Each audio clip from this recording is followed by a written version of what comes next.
शादी यानी कि दो लोगों की आपसी रजामंदी के साथ हुआ एक ऐसा बंधन जिसमें दोनों जीवन भर एक दूसरे का साथ निभाने के लिए वचन लेते हैं।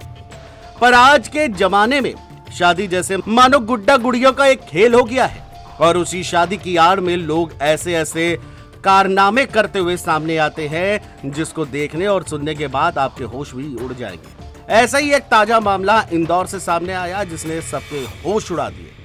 जिस शादी को अभी एक महीना भी नहीं हुआ था और दोनों लोग आपस में एक दूसरे को समझते उसके पहले ही राजा रघुवंशी की हत्या कर दी गई, वो भी 2186 किलोमीटर दूर ले जाकर। उसे क्या पता था कि जो हनीमून रिश्ते को और आगे बढ़ाने का एक जरिया है, यही हनीमून उसके लिए मौत का सौदागर यानी मौत वाला हनीमून बन जाएगा।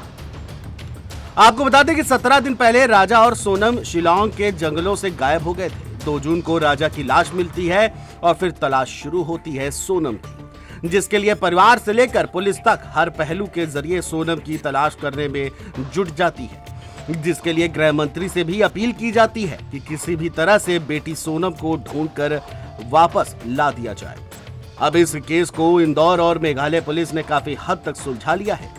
पुलिस की जांच में सामने आया है कि शादी से पहले सोनम का एक युवक से अफेयर था और इसी अफेयर के चलते उसने अपने पति राजा रघुवंशी की हत्या सुपारी देकर अपराधियों से करवा दी। हालांकि पुलिस ने सोनम के प्रेमी को भी गिरफ्तार कर लिया है।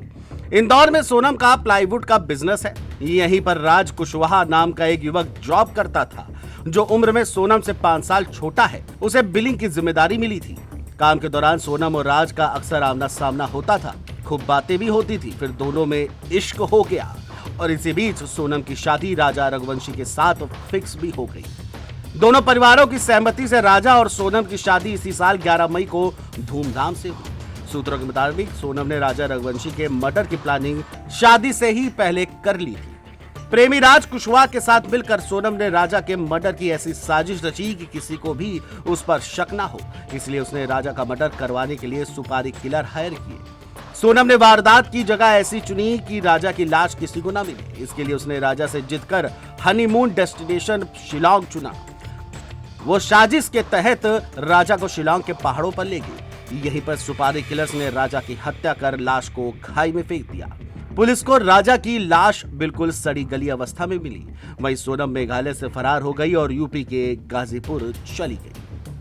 पुलिस ने इस केस में सोनम के अलावा विक्की ठाकुर, राज और आनंद को गिरफ्तार किया है।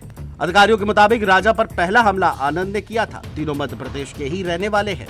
मेघालय के लिए अपराधियों का ट्रेन टिकट सोनम ने ही करवाया था, हालांकि वापसी का टिकट नहीं कराया था। सोनम और राजा की शादी इसी साल 11 मई को हुई थी। दोनों एक मैट्रिमोनियल साइट के जरिए संपर्क में आए थे।